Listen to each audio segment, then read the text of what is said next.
एक तरफ जहां हिंदुस्तान पर आई कोरोना की आफत में जमकर हिंदू मुसलमान हुआ, जमात के नाम पर एक खास धर्म वर्ग को निशाने पर लिया गया और जमात से जुड़े लोगों की कुछ तस्वीरों के चलते एक वर्ग शर्मसार भी हुआ। लेकिन अब उसी जमात से जुड़े लोगों ने ऐसी मिसाल कायम की है, ऐसी मिसाल पेश की है कि हर कोई उनकी तारीफ करते नहीं थक रहा।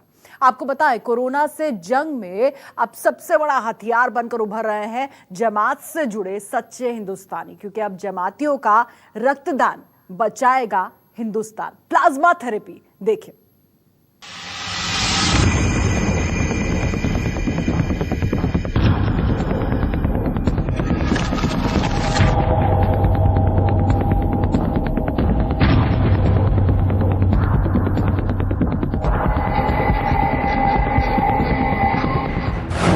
तबलीगी जमात पर जमकर लगे आरोप।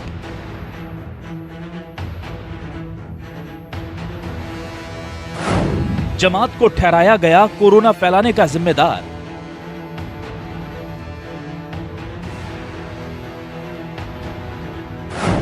खुदा ने खून एक ही बनाया, कुदरत ने एक बार फिर दिखाया।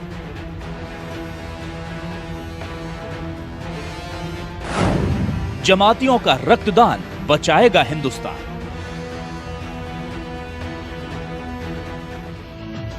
जिन जमातियों पर कोरोना वायरस फैलाने के नाम पर जमकर हमले हुए, जिस जमात की वजह से पूरे मुल्क में खास समुदाय के लोग निशाने पर आ गए, आज वही पूरे देश के लिए मिसाल बनकर खड़े हैं। इनसे मिलिए, ये हैं मुंबई के प्लाज्मा डोनर। मुंबई के रहने वाले ये डोनर भी उसी जमात का हिस्सा हैं जिस पर इस मुल्क को बीमारी देने के इल्जाम लगे थे, और अब कोरोना से जंग जीतने के बाद वही इसकी दवा बनकर अपना खून देने मुंबई के अस्पताल पहुंचे हैं। वहाँ से फ़ोन आया नायर से कि आप अगर जो पॉजिटिव पेशेंट अच्छे हो के आए तो उनका है ना प्लाज्मा लेकर, जो पेशेंट अच्छे नहीं हो रहे हैं उनको हम उसमें आपका प्लाज्मा डालेंगे तो ऊपर वाले की दुआ रहेगी तो वो भी अच्छा हो जाएगा। इसके लिए मुझको बुलाया गया था। और फिर जो हमारे अमीर साहब है तबलीगी जमात के मौलाना साद साहब निज़ामुद्दीन से, उन्होंने इस बात को वायरल किया था कि हर मुसलमान इसमें बढ़ चढ़ के हिस्सा ले और इंसानियत को आगे करे और दूसरों की मदद करे। तो ये सोच के मैं भी गया। पहले दिन मुझको लेकर अपना ब्लड लोगों ने चेक करा कि कोई बीमारी या कोई ऐसी कोई चीज़ तो नहीं है। उसके बाद आज फिर उन्होंने बुलाया, फिर गाड़ी भेजी थी उन्होंने और प्लाज्मा लिया। एक आधे घंटे का प्रोसीजर था जिसमें 450 ml उन्होंने मुझसे प्लाज्मा लिया। ये शख्स अकेले ऐसे डोनर नहीं, तवरेज भी उन्हीं लोगों में से एक हैं जो अपने जिस्म का खून देकर कोरोना की दवा बनने के लिए खुद चलकर अस्पताल पहुंचे हैं। दिल्ली से ही जमातियों को लेकर विवाद शुरू हुआ था और उसी दिल्ली में तवरेज जैसे लोग लोगों की जान बचाने के लिए आगे आए हैं। एक बार न्यूज़ पर देख रहा था जिसमें हमारे माननीय मुख्यमंत्री केजरीवाल जी प्लाज्मा थेरेपी के बारे में बता रहे थे और वो अपील कर रहे थे कि जो भी लोग कोरोना नेगेटिव होकर आए हैं वो अपना प्लाज्मा डोनेट करें और ये थेरेपी सक्सेस हो सकती है। ये खबर सुनने के तुरंत पश्चात मैंने ठान लिया था कि मैं अपना प्लाज्मा डोनेट करूंगा कि और इस प्लाज्मा से अपने किसी हिंदुस्तानी भाई का इलाज हो। इससे ज़्यादा खुशी और गर्व की बात मेरे लिए दूसरी कोई नहीं हो सकती है। दरअसल ये वो लोग हैं जिनके शरीर पर कोरोना का वायरस अटैक कर चुका था, लेकिन बेहतर इलाज और डॉक्टरों की मेहनत का नतीजा है कि ये सब अब इस जंग में जीत हासिल कर चुके हैं। मतलब इनके शरीर में कोविड-19 के वायरस से लड़ने वाली एंटीबॉडीज तैयार हो चुकी हैं। अब इन्हीं लोगों के खून से प्लाज्मा निकालकर दूसरे मरीजों को चढ़ाया जाएगा। इस पूरी प्रक्रिया को प्लाज्मा ट्रांसप्लांट कहा जाता है। कोरोना से ठीक हुए मरीज से खून निकालना, ठीक हुए रोगी के खून से प्लाज्मा निकालना। खून से निकला प्लाज्मा 4 मरीजों को ट्रांसफर किया जाता है।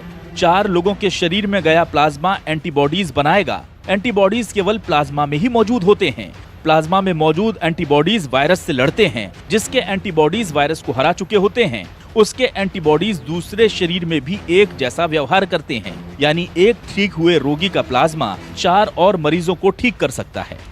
जाहिर है बनाने वाले ने कोई भेद नहीं किया था, इसलिए कुदरत के इस कहर की काट भी सबके शरीर में एक सी ही है। और अब इसी नेमत के जरिए कोरोना को हराने का बीड़ा उठाया गया है। कोरोना वायरस की चपेट से बाहर आ चुके तबलीगी जमात के करीब 200 लोगों ने प्लाज्मा के लिए अपना ब्लड डोनेट करने का फैसला किया है। इसमें से ज्यादातर लोग दिल्ली से ही हैं और अपना प्लाज्मा वही डोनेट करेंगे। इन सभी के प्लाज्मा का उपयोग दिल्ली में भर्ती अभी मरीजों को ठीक करने के लिए किया जाएगा।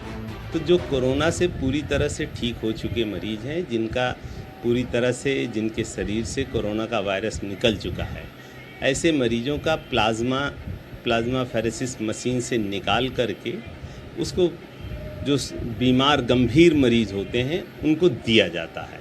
और ऐसा देखा गया कि उनके अंदर जो है काफ़ी पॉजिटिव रिस्पांस आए। जो लोग वेंटिलेटर पर थे वो जल्दी वेंटिलेटर से हटा लिए गए और स्वस्थ होकर जाने लगे। इस पूरे मसले पर institute of liver and biliary science के सूत्र बताते हैं कि अभी दिल्ली में तकरीबन 200 प्लाज्मा यूनिट्स की जरूरत है। जो व्यक्ति 2 बार लगातार टेस्ट में नेगेटिव आ जाता है और 7 दिन तक ठीक रहता है, उसका प्लाज्मा लिया जा सकता है। दिल्ली के अलावा भी पूरे देश में जमात से जुड़े कई लोग प्लाज्मा डोनेट करने के लिए आगे आ रहे हैं। बुरे वक्त में जमात से जुड़े इन लोगों ने इंसानियत की मिसाल पेश की है। प्लाज्मा डोनेट करने वालों ने ये साबित कर दिया कि कुछ लोगों की नासमझी के कारण पूरी जमात को कोसना ठीक नहीं, क्योंकि इबादत चाहे खुदा की हो या भगवान की, हर मजहब यही सिखाता है कि हर मुमकिन मदद करो इंसान की। जिस कोरोना के कहर ने समाज में बड़ा अलगाव पैदा करने की कोशिश की थी, आज उसी के इलाज के कारण कई मुस्लिमों का खून हिंदुओं की रगों में दौड़कर ये पैगाम देगा कि हमारे मजहब चाहे अलग हों, कुदरत की नजर में तो हम एक ही हैं। Bureau report, news 24। अगर आपको हमारा ये वीडियो पसंद आया हो तो इसे लाइक और शेयर जरूर करें। अगर इस वीडियो पर आपकी कोई राय है तो नीचे कमेंट भी कर सकते हैं। और हाँ, देश और दुनिया की तमाम खबरों से वाकिफ रहने के लिए अभी सब्सक्राइब करें न्यूज़ 24 का YouTube चैनल। न्यूज़ 24, निष्पक्ष खबरें।